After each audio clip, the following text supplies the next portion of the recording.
Salut et fraternité. Je trouve un texte intitulé La stratégie du choc, Naomi Klein, mais qui n'est pas signé Naomi Klein. Je donnerai le titre à la fin. Ça s'adapte, ça s'adapte parfaitement à la journée d'aujourd'hui, lendemain de manifestation, avec beaucoup de monde dans la rue. J'y étais. Moi, je suis resté pas très loin de chez moi, à Friville-Escarbotin, vieux bastion de l'industrie, on va dire la petite industrie métallurgique, la, la serrurerie, et puis fabrication de médailles, des choses comme ça. On fait des tas de choses, hein, mais c'est de la petite industrie métallurgique. Et puis pas loin, il y a aussi le verre, puisque dans la vallée de la Brenne, il y a beaucoup de, enfin, il y a encore beaucoup de verreries. Voilà. Donc je lis le texte. On a souvent constaté qu'une catastrophe naturelle, économique ou sociale, plutôt que de réveiller les consciences et mettre les gens en mouvement, tétanise la population. Les puissants alors en profitent d'ailleurs souvent pour imposer des mesures antisociales très fortes qui n'auraient pas été acceptées en temps normal. Il est faux de penser que le capitalisme s'écroulera de lui-même. C'est un petit peu la théorie de Marx. Je ne suis pas sûr qu'il y pensait, qu'il y croyait vraiment. Ce système en a vu d'autres, et il n'a plus rien à prouver quant à sa capacité de s'adapter et à surmonter les différentes crises qu'il crée et auxquelles il est confronté régulièrement. On en a eu la preuve alors qu'en 2009, tout le système semblait à deux doigts de s'écrouler comme un vulgaire château de cartes. Le capitalisme financier a réussi à se restructurer, à rétablir ses profits et, véritable tour de force, à tirer parti de la crise pour devenir plus puissant que jamais, tout en faisant payer le prix fort aux populations et à l'environnement.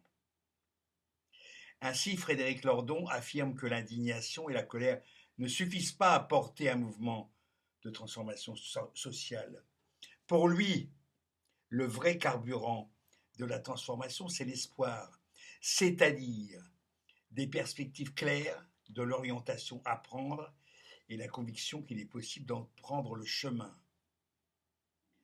C'est précisément cet espoir que les dominants, les 1%, les défenseurs du système, veulent l'effacer à tout prix, à grands coups de « il n'y a pas d'autre alternative ».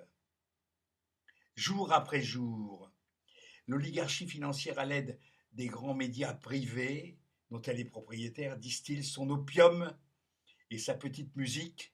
Le monde a toujours été ainsi, l'austérité est une nécessité, etc.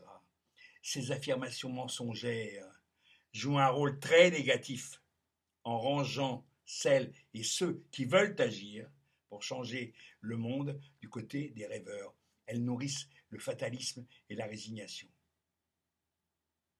Mais je reprends la parole là, pas plus tard qu'hier ou avant-hier. Euh,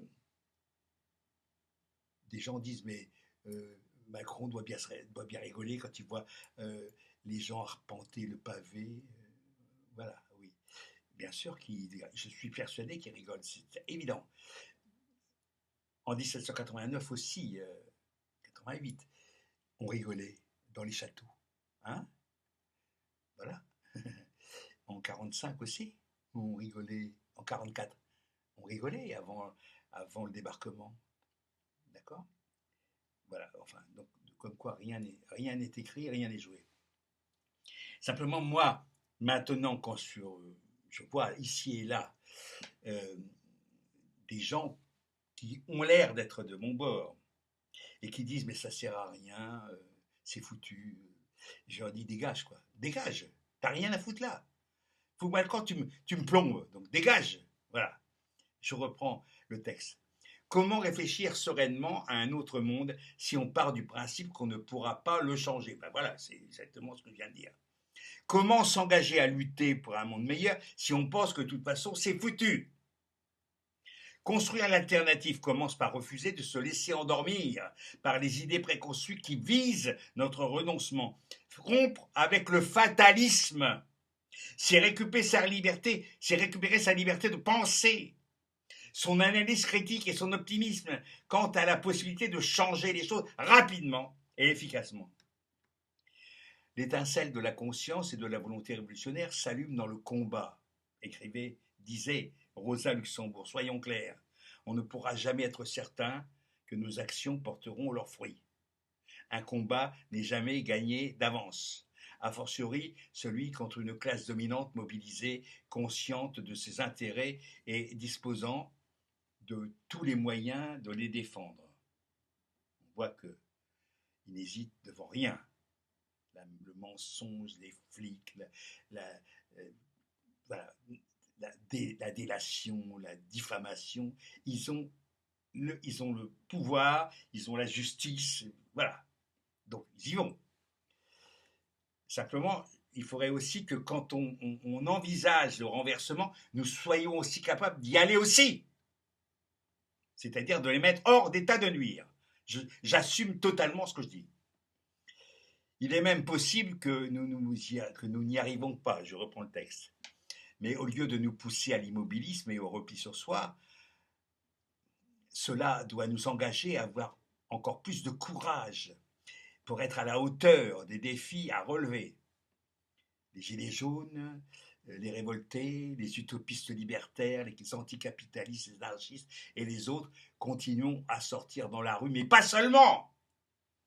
Et rassemblons les idées révolutionnaires dans les écrits et leur diffusion pour la convergence des luttes encore plus forte. Il arrive à ceux qui se battent de gagner, au contraire des résignés qui sont les éternels défaits. Les seuls combats perdus d'avance sont ceux qu'on ne mène pas. L'abstention du plus grand nombre est toujours la victoire des puissants.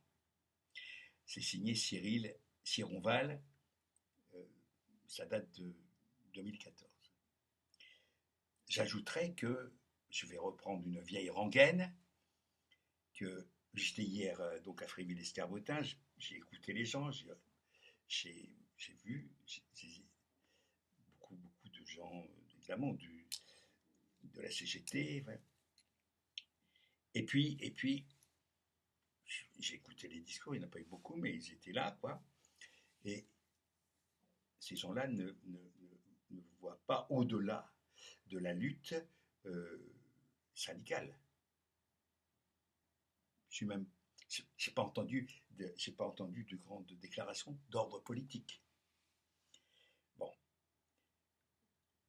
comme s'il y avait une sorte de résignation à ne pas imaginer d'autres formes de lutte. Je continue à défendre que le boycott absolu de la marchandise, je mets un M majuscule à marchandise, ça veut dire tout ce système. Regardez, il n'y a pas un seul moment où on ne vous demande d'acheter. Vous avez de moins en moins de pognon, mais on vous demande continuellement d'acheter. Voilà. On voit bien qu'il n'y a que ça. Quand on parle d'un livre, on vous parle du nombre de ventes, le box-office. C'est-à-dire, un livre, on ne le mesure pas sa qualité, un livre, un disque, n'importe quoi, une pièce de théâtre. Non, on vous parle du nombre de gens qui ont payé. Bon. Est-ce qu'on parle du box-office de Victor Hugo, même s'il a beaucoup publié. Et puis, boycott donc de la marchandise. Il y a encore trop de gens dans les supermarchés.